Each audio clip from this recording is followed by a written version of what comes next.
Greetings and salutations, hempsters. Welcome to another hemp episode of HempAware Radio. This is your hemp-entrepreneurial host, here to empower and hemp-educate your hemposphere as usual. Why? Because it's important. We know that hemp is a source for possibly over 10,000 different resources, from our homes to our food to our clothing to energy, plastics, medicine, fuel. And on today's show, I'm very excited to introduce you to John Peterson and Karl Lecher, the driving forces behind Dakota Hemp. DakotaHemp.com is their website, and they're leading hemp production. They're based out of Wakanda, South Dakota, and John is a fifth-generation farmer, has expanded his agricultural endeavors to include hemp cultivation alongside traditional crops like corn, which we're going to talk about here shortly, while Karl serves as the Chief Operating Officer for Dakota Hemp, bringing valuable expertise to the company's operations. Under their leadership, Dakota Hemp has contributed to South Dakota's emergence as the top hemp-producing state in the nation. The state recently became the leading producer of hemp fiber after legalizing hemp cultivation just about 3 years ago. And in 2023, South Dakota issued 45 industrial hemp licenses, resulting in the planting of about 3,200 acres and harvesting a total of 2,900 acres, primarily for fiber production, which is really exciting. So looking ahead, Dakota Hemp aims to further innovate and expand within the hemp fiber industry, contributing to the state's agricultural diversification and sustainability efforts. And one of the reasons why I'm really excited to dive into this conversation and having these two hempsters on the show today is because of their dedication and commitment to education. They've been a part of over 100 different educational events, working with universities and providing boots on the ground support for many hemp farmers and non-hemp farmers that are wanting to get the game of hemp farming. And so if this is your first time listening to HempAware Radio, or if you're one of our longtime listeners, pull up your hemp sleeves and get out your hemp ink pen and hemp piece of paper, because we're going to be diving into some really cool topics. And just as a reminder, our purpose here at HempAware Radio is that we're dedicated and committed to spreading the good word about all the miraculous benefits, uses, history, and future of hemp. And our main focus is to support hemp entrepreneurs with guidance, resources, tools, and whatever it is that they need to succeed in the hemp industry. But we're also here to help enthusiasts, activists, and educators step up and join the hemp game as well. So without further ado, I'd like to welcome Jonathan Peterson and Karl Lecher of Dakota Hemp. Welcome, gentlemen. What's hempening? Well, hemp you very much for having us. Yeah, thank you, Tyler. Right on, guys. Yeah. Well, yeah, we've only briefly met previously to our discussion today, so I'm excited to get to know you guys and introduce you to our listeners. For those who don't know who you guys are, would you mind kind of giving a little bit of background? Like, I know, John, we talked about you having an agricultural background, and Karl would love to hear kind of where you came from and kind of what led you guys up to getting into the world of hemp. Well, yeah, sure, I can kick that off. So I'm Karl Lecher. I ended up working in a factory for 8 years, did just about everything there was to offer under that factory, except for ultimately, being an executive officer. And, it was good, but by the time that John and I had met, we had known each other for many years. Our children go to the same school and the same grades, and we were both in the men's league at the golf course. So, we know each other.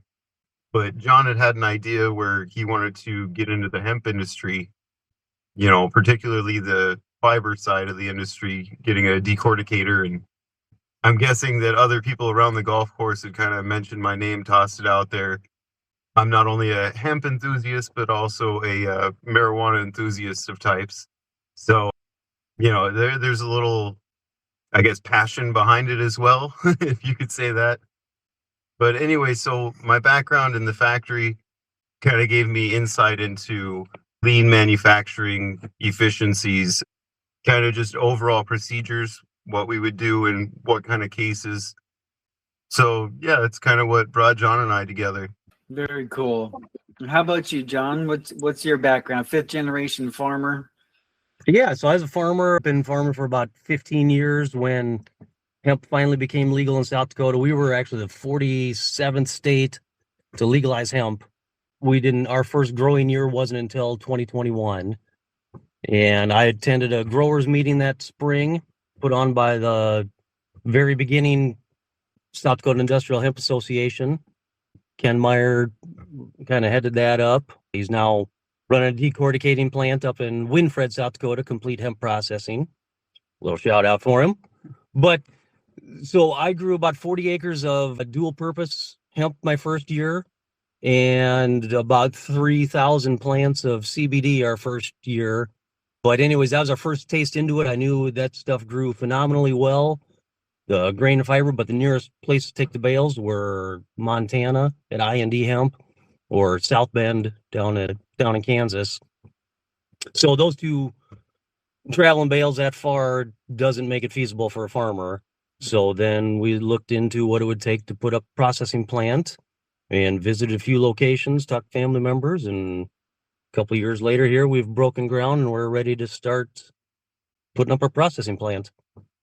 How exciting. So yeah, you guys just have family, or your children are going to school together, so you just had a friendship develop before even getting into the world of hemp and being on the golf course, probably having conversations about cannabis and all of its glory and uses, and eventually it was legalized to grow in South Dakota, and so you guys put some plants in the ground. 3,000 plants to start is a really a bold and courageous step. Yeah, that most people. This is a funny story. When I had to go all the way to Colorado to pick up those seedlings, and they all fit in the back of an enclosed trailer. So that wasn't any big issue. I figured that's no big deal. Then we got out planting them, and I had about 100-yard long rows of mulch plastic that we'd put them down in. And there was about, 13, 14 rows of that.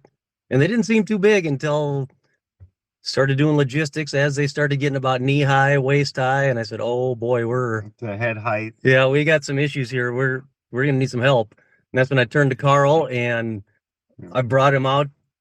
I've been telling him, hey, I've been growing some hemp. I'd like to take a look. And I think he kind of blew me off first few times. But when he came out and saw the field. Dude, it was like Pineapple Express. Like, when he was in the basement and he's like, yeah, El Nino, man. Like, we found the city of gold. Like, that's what it looked like. It was. He called me the next day and said he put in his 2 weeks notice. Yep. I was like, come work with you, buddy. So, yep. So we've been together every day since then. That's fantastic. I bet the terpenes flowing through the air at harvest time was pretty sensational, huh? Oh, absolutely. Yeah, we even had a trailer that we were using for transport that was unfinished wood. It was a brand new trailer. And by the end of the week, it had a lovely coat of hemp oil on it. Looked fantastic. Mm-hmm. Yeah, good point. From my understanding, it's been said that the scientific explanation of the resinous buds is essentially the plant's sunscreen. So when the sun gets super bright and hot, the plant produces these resins to help protect it. I don't know if that's the case, but it's a good philosophy or a good theory, I guess. We can go rub some on ourselves this summer, we'll tell you. Yeah, exactly. So what have been some of the biggest lessons that you guys have learned about growing hemp? I know you started with the CBD side of things, which is obviously a different methodology than when you're growing for fiber, both in planting and harvesting, even in seed selection. Like, can you tell us a little bit about maybe the difficulties that you had in the cannabinoid side of production, and then moving into fiber, maybe some of the challenges that you've had to overcome in that world? I would say each kind of. All right, so as far as the CBD side, choosing the seeds now, We've opted to go to a triploid now, so it won't pick up all the pollen that we're laying out with all the industrial hemp around it. We're getting really good results now, higher cannabinoid development throughout the season. So Yeah, for instance, our first year growing CBD, we got cross-pollinated with all the wild hemp growing everywhere, just naturally.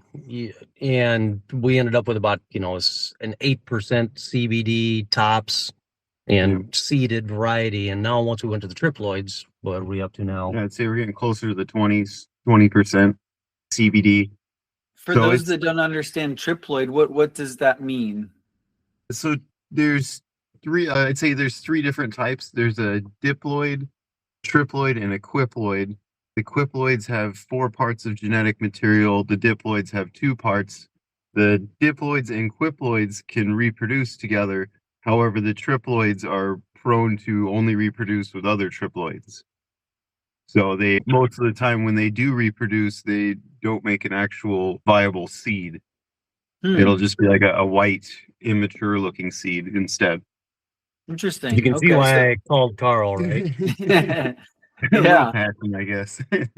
So the triploid has to do with the genetic expression of the plant? Correct. Okay. Does it have anything to do with cannabinoid? Because that oid is at the end of the word.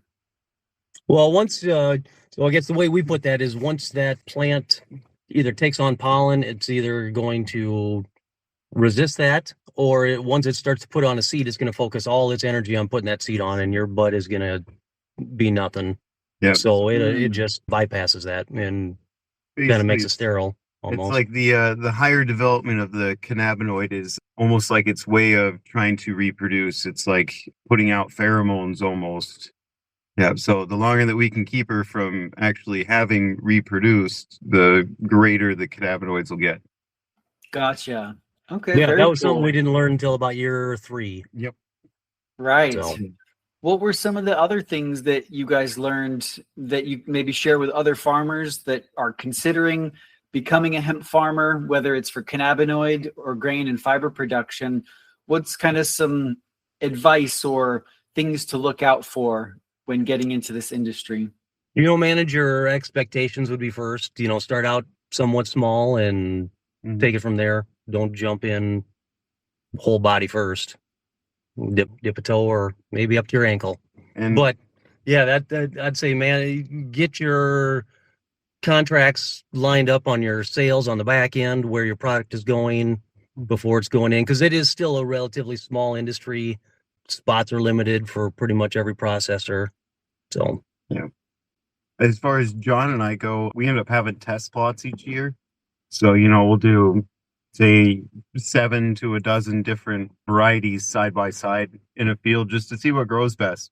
And that's kind of been our route as far as narrowing down what kind of variety to grow the next year. That's on the grain and fiber. Yeah, it's on the grain and fiber. Sorry, should have been clear there. Excellent. Okay, that's great advice. So number 1, have those contracts in place before you put seed in the ground so that you have offtake agreements, unless of course you're just wanting to do a little pilot project and maybe, like you said, try several different varieties to see what's going to grow best in your climate, in your altitude, and kind of whatever the environment is, the soil. Different seeds do well in different environments. So that makes sense. Well, and also a hemp grower's license costs you about $1,000 by the time it's all said and done to get your license and your testing done. So that's that same $1,000 whether you grow 1 acre or a few plants in your backyard or 50 acres. Okay. Something to keep in mind. Yeah, most definitely.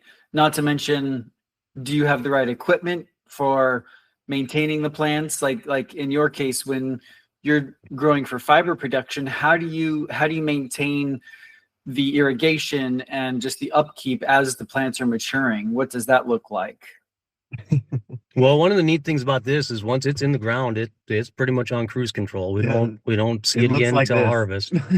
So yeah, no, that's what was one of the things that really drew me to it, is that there's nothing to babysit it on during the course of the growing season. Once it's in the ground, it's It canopies, it shades everything else out. Grows like a weed. Yep. Yeah.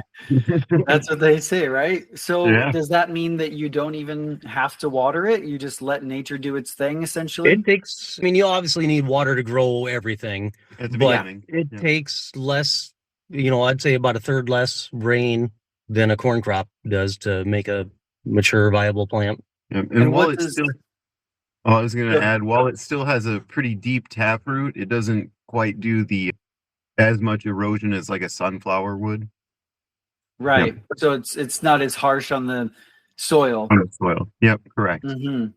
Well, what does the irrigation system typically look like? Is it like a pivot kind of method, or do So you do we've been lines?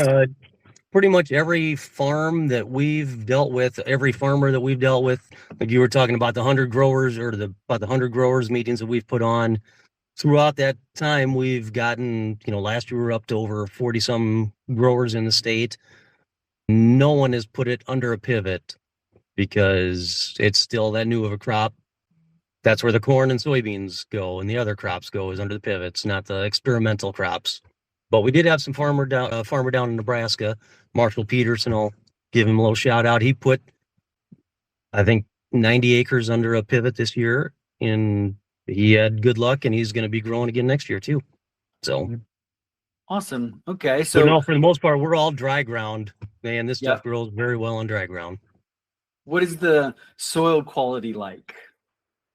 We're fairly clayish, fairly small level of topsoil. We like to joke, just over in Iowa, they've got very, very good topsoil. We could fertilize our fields with their dust. We like to joke. Right. Do you guys do any sort of tilling prior or prepping the land? In years past, typically with corn and soybeans, yeah, we usually do typical conventional tillage. As it's been drier here the last 5 to 7 years, I've used a lot more no-till, just planting right into stubble. With the hemp, our rotation goes soybean, then hemp, then corn. So typically following a soybean field, you don't have too much trash out there, so we could no-till it. It is a good time to get a good tillage in there and a nice seed bed, though, for a hemp crop. And is there a nice synergy, like as far as like companion crops with corn and soy and hemp? Like, does it sort of have a symbiotic relationship when you go from one crop to the next? We're working on that right now. Like I said, I mentioned ours is soybean, then hemp, then corn, and we found last year it was a fairly dry fall. From August 1st to October, there was hardly any rain, but our corn that followed hemp did about 10 bushel better than the corn that followed soybeans. And I think it was more the organic matter that we threw out in the ground, the 500,000 plants per acre and their root mass that were, and green manure that we were putting down just captured more moisture the following year.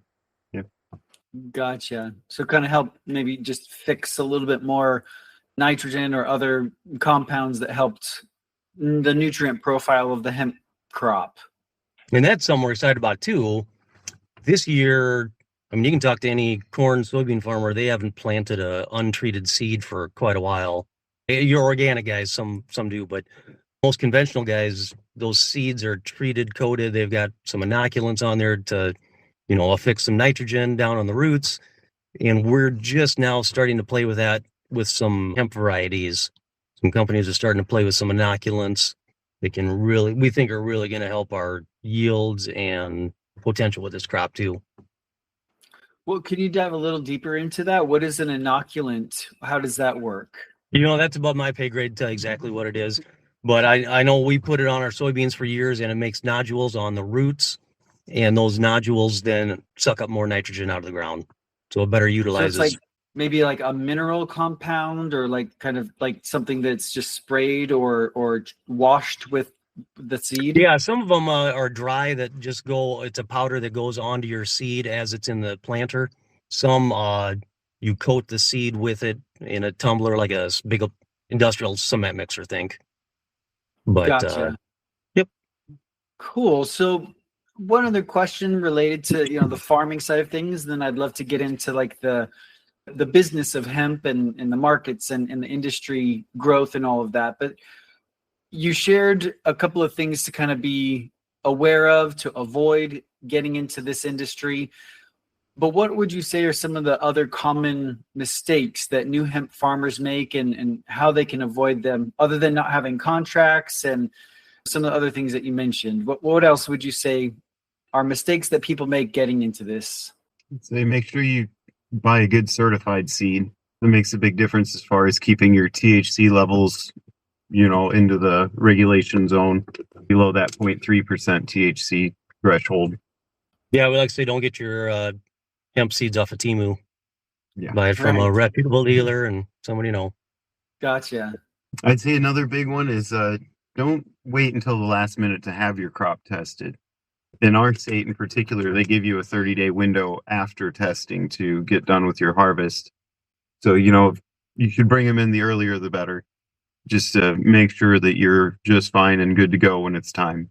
So would you say to test more often throughout the growing season? Is that what you're saying, or just earlier? Well, the state themselves only take one official test. So really, say if I'm planning on harvesting the third week of October, you need to make sure to have them out by end of September, just to make sure that, yes, while I don't plan to harvest for another month, like I have that whole window and I can finish on that day.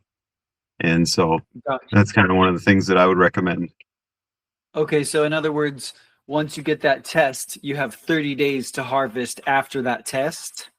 Correct. And are you saying if that plant is going to possibly go hot, that it's likely to happen closer to harvest, and that's why you want to get that test done as soon as possible? That is correct, Tyler. Yep.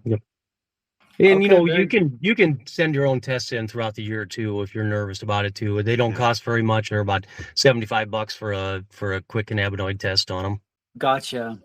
And is there anything that you guys have found? I know when it comes to flower production in the cannabis world and cannabinoid growth, that there's certain things that you can do to the plants to kind of guide it in certain directions, like spraying silver to help prevent hermaphrodites or other things, or like specific types of cannabinoid expression. Is there anything that you can do to an industrial hemp crop that's being grown for grain and fiber that has a similar effect, like keeping the THC down, for example? Not necessarily on the grain and fiber. There are new varieties of grain and fiber that are coming out where they're trying to remove the THC phenols from that. So eventually we will get to a zero THC variety on some of those. And some of the legislation that's going through, hopefully in the new farm bill, is to possibly allow some of these varieties that have consistently shown under 0.3, significantly under 0.3 THC levels, that those would be excluded and treated like a normal crop, essentially. So there is kind of a big push to get consistent seed underneath that. And there's also, it'd be nice to expand that a little bit too. And it would allow for more testing, more varieties, more expansion of the industry to a point. Mm-hmm. I mean, at the end of the day, our intent is not making a THC product with our grain and fiber varieties. So yeah, that would be a very inefficient approach.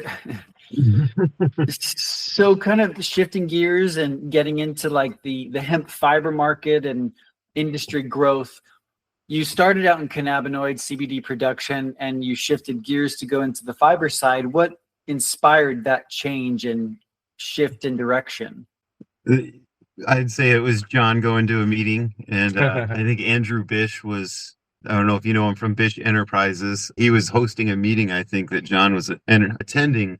And he said, someone in this room is going to buy a hemp decorticator and start processing hemp. And it turned out he was talking to John. And Ken. So there were two of us in the room. Oh, there was two in the room. Yeah, there were two of us in the room. Well, he got two of them. He's a hell of a salesman, I'll tell him that. That's great. But no, so I guess what really shifted it, we always kind of knew the grain and fiber was going to take off. Yeah. And you can see it time after time throughout the U.S., wherever a hemp processing plant pops up, acres will follow that. I mean, the farmers are interested in growing this. We've been to enough farm shows to know that in the last 2 years here that there's definite hunger for wanting a new crop in the rotation. And this fits the bill. We just need more processing plants and more downstream end use products to facilitate more processing plants and facilitate more acres. And It's just all going to be cyclical. Yep. But we want to grow the industry in a responsible manner, not overshoot it like the CBD path. I mean, we saw what not to do. We saw exactly what not to do, and we're trying to grow this responsibly. So I guess by us saying, most farmers should get a contract before ever planting a seed, that's basically our way of saying, if you don't have a home for it, don't try to flood the market. Yeah. Exactly. Right. And would you say that the fiber and grain side of things is a lot more closely related to the way farmers are currently growing other crops as compared to the cannabinoid growth? Like it's two different games, right? Yeah, that's why this is such an easy sell. I mean, yes, it's talking to corn and soybean farmers that are wanting a corn and soybean similar crop. A lot of our farmers in the area already grow alfalfa, wheat, small grains, so they're used to this. A lot of them already have some of the machinery already, so it's a fairly easy jump into hemp. Great. Just do maybe little alterations on their existing tractors and harvesting devices and be able to getting over do a little stigma too. Yes, of course. Yeah, we got to hemp-educate them, get rid of the hempnosis. Yes. We do like to say at all our meetings, though, if you do go, from about 1st of August on, if you go out and check your hemp fields in the morning and then go in for coffee, you're going to turn some heads at the local coffee shop. Yeah. It's a pleasant smell, though, if you don't have that stigma associated with it. But yeah, that's why we're doing what we're doing, raising awareness, educating people, because the benefits are unbelievable. And there's so much propaganda over the years that have been ingrained into people's minds to associate this with a toxic, evil weed from hell that, causes people to rape and pillage and do all sorts of things that just aren't true. So I'm excited to support you guys and love what you're doing. Really appreciate it. And one of the things that you mentioned initially in this conversation was not only having those offtake agreements is important, but you mentioned something about distribution costs and having a processor within a proximity that's feasible to keep the costs down. Can you talk a little bit more about that? Like, how can farmers prepare for knowing they have to have a processor, and how far is a reasonable amount of distance from the grower to the processor? Well, I mean, to throw numbers on it, I guess, the typical round hemp bale that a farmer would grow is going to weigh somewhere between 800 to 1,000 pounds. Round bales, typically hauling them any distance, they're over width on a truck, so you're usually paying a little bit more for freight that way. You don't max out your semi-load weight on your freight hauling these because they are somewhat lightweight. And then after the processing, once it becomes hurd and fiber, I mean, the hurd is essentially like shipping ping pong balls. It's very lightweight. So we're finding more interest in the end use products wanting locations near processing plants. Gotcha. Okay, that makes sense. And is it true that what I read online, because we know that anything you read online is true, that South Dakota is like now the #1 hemp producing state in the nation? Is that an accurate statement, would you say? As of 2023, our 2024 numbers aren't out yet. I'm afraid we're going to concede that title this year, though. Texas, Oklahoma area had a huge push. Panda down in Texas made a huge push for acres this year, and I think a couple of those states have responded fairly well with some acreage. So we'll see I don't know what the harvested acres are, and as far as we're more than happy to concede that for a while. We'll be back. I think we'll still be #1 in yields, though, as far as how well it grows out here per acre. Good point. I would say we're still #1 there. That was kind of my next question, is like, what factors do you think contributed to that type of success? Well, our farmers are the best, obviously. Number one, first and foremost, but number two, I'd say a lot of the varieties that were coming over to the U.S. that were first available to us for grain and fiber were coming from, if you draw a latitude line around the globe, right where you are, around that globe, anywhere they're growing hemp on that latitude line grows well. So we were able to bring in some varieties from Italy, France, some European, some northern Chinese varieties that really seem to do well and give us a good start on this crop here. Excellent. And I guess I am kind of going a little deeper into the agricultural side of things because it's so fascinating, and I'm sure a lot of farmers listening to this want to know these types of things. So you've tried these different varieties, and now moving forward, have you harvested some of the seed for your own repropagation purposes, or are there non-propagation agreements tied to the seed that you're buying so that you have to keep buying more seed? Yeah, there's non-propagation right now. But we have been contracted a few times now to propagate seed on behalf of the company who sells seed. Yeah, we've grown certified seed for other companies, and we're not encouraging that regrowth of your own seed because at some point that's going to get crossed with wild hemp and you're going to end up with something that is not what you intended. And we want to keep this industry as clean as we can going forward. You'll see genetic drifting if you try doing it on your own. Okay, that makes sense. So based on your conversations and your research, what's the current demand for hemp fiber, and what industries do you guys see that are driving this forward or kind of pulling the need? Like, why would we be growing fiber? What are the industries that would be most supported by this crop?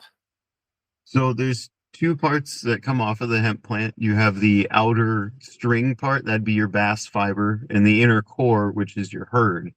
So that outer bast fiber, that'd be for your paper, ropes, textiles, cordages. And, there's some companies working on extruding it for like 3D printing, things of that nature. There's all sorts of ideas, non-woven materials for erosion, insulation. So yeah, there's always ideas coming out for the outer string bast fiber. And then the inner core, the hurd, that's great for your building materials, animal bedding, bioplastics. I'm sure I'm leaving out other things. Yeah.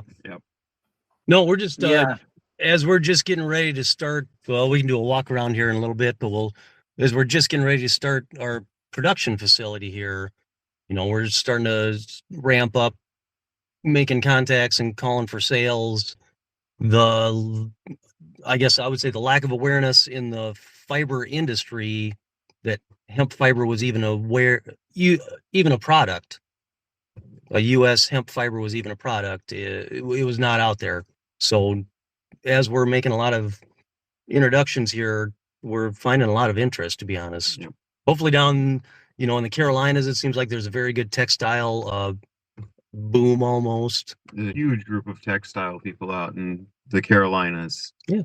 One in particular, what you got, Bear Fiber, I think is over there too. Yeah. Shout out to Guy. Yeah, Guy Carpenter. Hello. Yeah. Excellent. So of those different industries that would take the raw material, whether it's the hurd fiber or the bast fiber, from your research and understanding, what would you see as the most profitable method or approach? Like, if farmers are getting into this and they want to maximize their return on investment, how would you recommend that they approach this, and what type of buyers should they look to maximize their yields and their ROI? Well, I guess what I'd say on that, for the farmers looking to get into it, you got two options really on your large acres. You're either growing for the stalk or the seed. If you're growing for the seed, you do get two revenue streams off it. You get the seed, plus you get the residual stalks that you can sell to a stock processor. But as a going for the grain, you know this going into it. You have to have a method to dry it with air, low heat. You're harvesting it green and wet at about 24%. And then you are traveling some distance usually to get it to a seed buyer, not out of realm, but we need more seed pressers, by the way, too. So that'd be something to consider. And then if you're going for the fiber, you'd just be cutting it, baling it, and bringing it to us. But Gotcha. yeah, so there's I guess, machinery wise, everything going in the ground is pretty good, pretty similar. Grain drills for your grain, similar your conventional tillage beforehand. Sickle bar cutter is what we recommend for harvest time. Yep. And then once it comes to harvest time, we do have to have a retting period. So you'll leave it out there in the sun and let it get rained on or whatever, and then dry out the dew, the sun, and it just starts peeling away There's some time, the outer fiber naturally. So, we recommend a rake, come through and rake it up before you bale it. Yeah, as far as farmers getting into it, there is, most of the guys have machinery on hand already. That's available.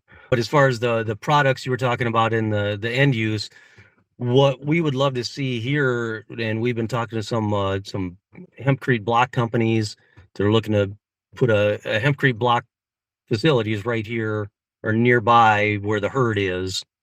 And then we've really been peeling back, and what's pretty exciting here is some of the pressed board OSB replacement applications.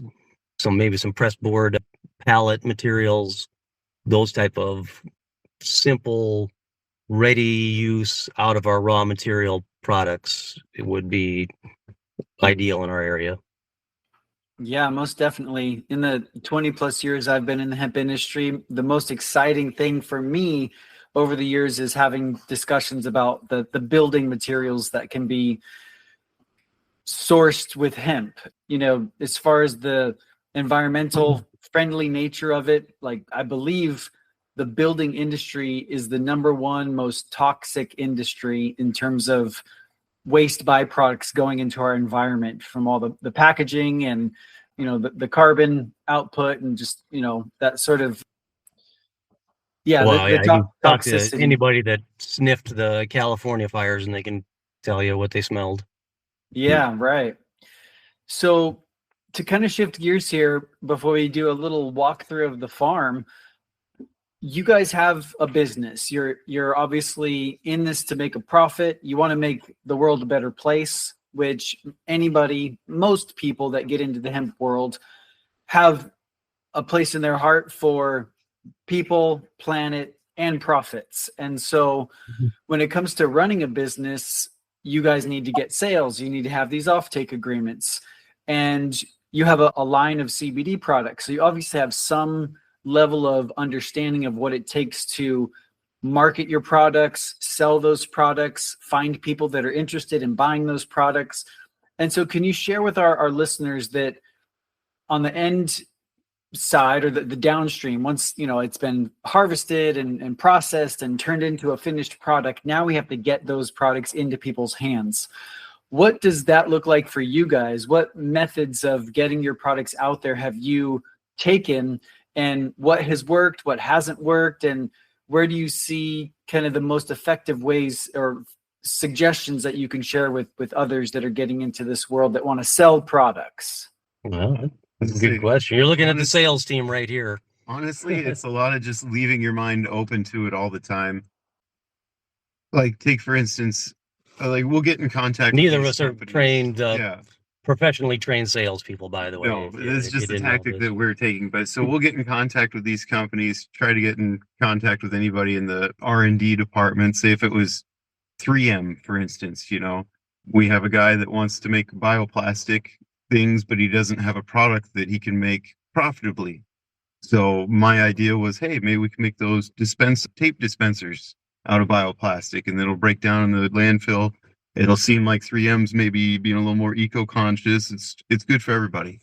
And, it's one of those things where you got to get in touch with the right person at the right company and, give them the right information, really. No, a big thing is we're trying to cast a big net, and we are finding pretty good response. People that are interested, a lot of people want samples once we get up and running, and we're just trying to line up a few sales before we get to that point too.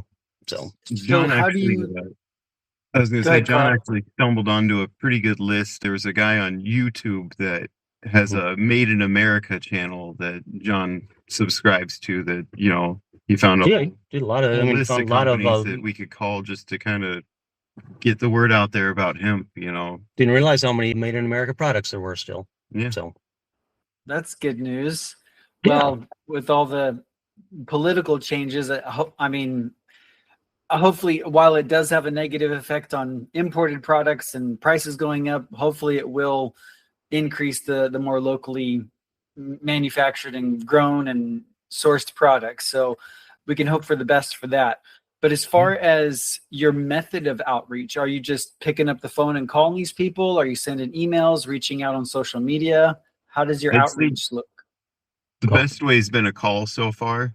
If you don't have a call, then I would say an email. The least likely way for me to get in touch with anybody so far has been their contact forms. Like, if you want to get in contact, fill out this form, we'll get back to you. It works a lot better if I can get an email so I can give you my full story, how I envision us working together. And, they just don't give you enough room in that little form. Yeah, and having an email. Hopefully you get the right email for the right person where that contact form, who knows where it's going to land. Yeah, absolutely. Yeah. So in terms of your guys' biggest need when it comes to the marketing and the selling of your products, what do you feel like is the biggest gap in your approach that could help you have more success? We need some samples. We need our machine to be set up so we had some actual samples to send out right now so they could start, working with it and seeing what kind of things they can come up with. That's kind of our biggest gap right now. Okay. So I'm just getting the information out there that the hemp industry is, emerging in the U.S. Yeah. Mm-hmm.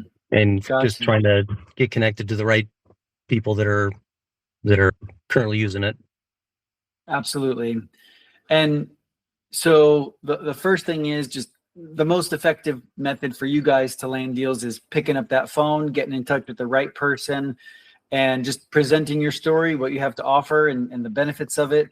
And then secondarily, try to avoid the contact form and get right to the email if you can't get the right phone number. And having samples on hand ready to send to somebody when they are interested would be a good bit of advice from a business perspective. Is there anything else like related to the business operations, the marketing, the selling, the branding of your products that you could share with our audience that would be kind of just a bit of advice for them to do it right? As you say, as far as the social media side, John and I have used that to help build our brand awareness, but we actually have a marketing lady that handles that. I'm no expert at social media stuff, that's for sure. So we turn to a professional there. It's definitely a way to get eyes on your product and on your brand. So don't try to do it yourself. Find somebody that knows what they're doing and bring them on board. If I could stress one thing throughout this whole process, that is the biggest lesson I've learned. Trust the pros, lean on the pros, lean on the experts. Gotcha. Yeah. Follow the directions. Keep your ears open and listen to the experts. Right. Yeah. Well, one last question, and then I'd love to see the farm and kind of where you guys plan on putting the hemp this year. Is there any question that I didn't ask you that I should have? I don't think so, buddy. I think you did very well. No? Yeah. All right. Well, if something comes up while we're doing a little tour, you can throw it in. But it's been really fun. Do you want to maybe show us what the soil looks like, what the environment looks like? And walk around here. So as you're showing us the soil here, the soil here and the environment, what is going to be your method of propagation, and like how are the plants going to be spaced out, and how many seeds do you plan on planting per acre? Those are kind of some of the questions I think people would want to hear. As far as seeds per acre, it more varies. There's a bunch of hemp bales right there. Yeah, more hemp bales out this way, and show you a whole line of hemp bales when we get out there. But as far as seeding rate, we were looking at more for grain. We're looking at that lower 20s, 20 pounds per acre. 20 to 25 pounds per acre for seeding rate there. And if you're going to be growing for the stalks, just the fiber, we're pushing more towards that 30 pounds, 25 to 30 pounds per acre seeding rate. Okay. Kind of promote a little more upward growth. Yeah, you can see quite a few bales out there. Yeah, that's great. How does that seeding rate compare to other crops like corn or soy? As far as seeding, so that puts us at about somewhere between 350 to 500,000 plants per acre. Planting corn, you're looking at anywhere between 24 to 40,000 plants per acre. Soybeans were typically about 110 to 130,000 plants per acre. Okay. And then how do you actually get the seeds into the soil? What sort of, do you have a drill or broadcast method? What is that typically? We haven't tried any broadcasts. What I would recommend, we recommend a grain drill, anywhere between 6-inch to a 15-inch row, 1, 5, 15. Those seem to canopy pretty well and shade out the ground pretty well. Gotcha. And those bales there, those are long fiber stalks that have been circular baled? Yeah. So here's some stalks here. These are actually these are about 2 years old, but you can see they're very well redded. Uh-huh. And would you say one of those bales weighs maybe 1,000 pounds? Yeah, these would be somewhere between 800 to 1,000 pounds. Yeah, and we've got square bales, more round bale. Most of our farmers have round bales on hand or a round baler access to. So that's typically what we've been using. We can, with the hemp train that we're going to be running, we can take squares or rounds. Right. And typically my understanding is if you're trying to preserve the quality and the length of the bast fiber, that circular bales are preferred. Correct. They do, yeah, to a point. I mean, your square bales are still going to maintain even at your crimping points, they're still going to be 30-inch in length. Right. Yeah. And they do make transport a lot easier too. Yeah, you get a little closer to that maximum load. Exactly, right. So if your processing facility is on site, circular bales are probably preferred, but if you're having to transport to a processing facility, having those square bales are more efficient as far as getting enough on a truck. But it all depends on what type of processor you got to or who you're contracted with. True. Some can take only rounds, some can take both. Gotcha. So well, very cool. Anything else you want to share with us as far as the grow site there? Our building materials just showed up here the other day. So we got steel framing, we got concrete footings poured. So nice. We should have a building up here in the next month or two and be rocking and rolling by about May or June. Awesome. And what sort of acreage do you have there? How many acres of hemp are you going to be growing? So this year we're going to be growing about 350 acres on our farm. Awesome. Last year we were up to 500 acres. Personally on the farm this year we backed off. We let go of some rented acres that we've been renting for quite a few years now that we're taking on the processing facilities. So kind of backing off a little bit, but still going to put about a third of the field or the crops into hemp this year. Excellent. And one other question that has come up for me in conversation with farmers that are wanting to get in this, they're like, yeah, I've got, 3-5 acres that I can plant this year. Would you say that there's a specific volume of acreage that would be a minimum to make it a profitable venture for them? Yeah, on the grain end, we've been kind of recommending about 40 acres. Typically with the varieties we've been seeing, about 40 acres would get you about a semi-load of grain to haul. Yeah. Okay. So to even make it feasible and profitable, you want to have a minimum of 40 acres before you even get started. I mean, we don't want to, stop anyone from getting into this, without 40 acres, but just to let them know that, you'd be shipping a partial load of grain if that's what you're looking at. And as far as bales go, if you're looking at anywhere from 3 to 5 plus ton an acre on stalks, you can fill a trailer up fairly quick with few acres. Few acres there. Yeah. Don't need too many. Awesome. Well, thanks again, guys. This has been really insightful and an enjoyable conversation. For our listeners, if you want to get a hold of Dakota Hemp, just visit dakotahemp.com. If there's anything else you guys want our audience to know about Dakota Hemp or how to get a hold of you guys, what's the best way to engage with you, or if, have you come out and do an educational event?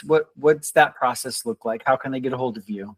Yeah, no, we say if you put butts in the seat, we'll travel. We'll go talk to anyone anywhere about hemp.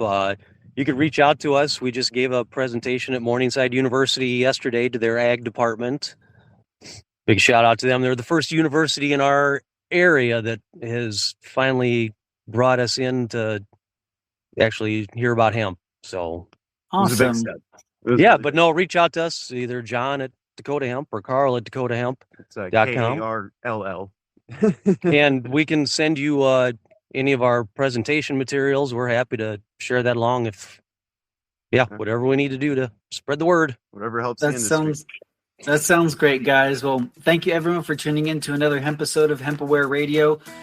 Just visit HempAware.com /radio for all of our previous hemp episodes, or if you have any ideas of who you want to have on the show next, send an email to support@HempAware.com. We'd love to hear your suggestions. And thank you again, guys. It's been really fun.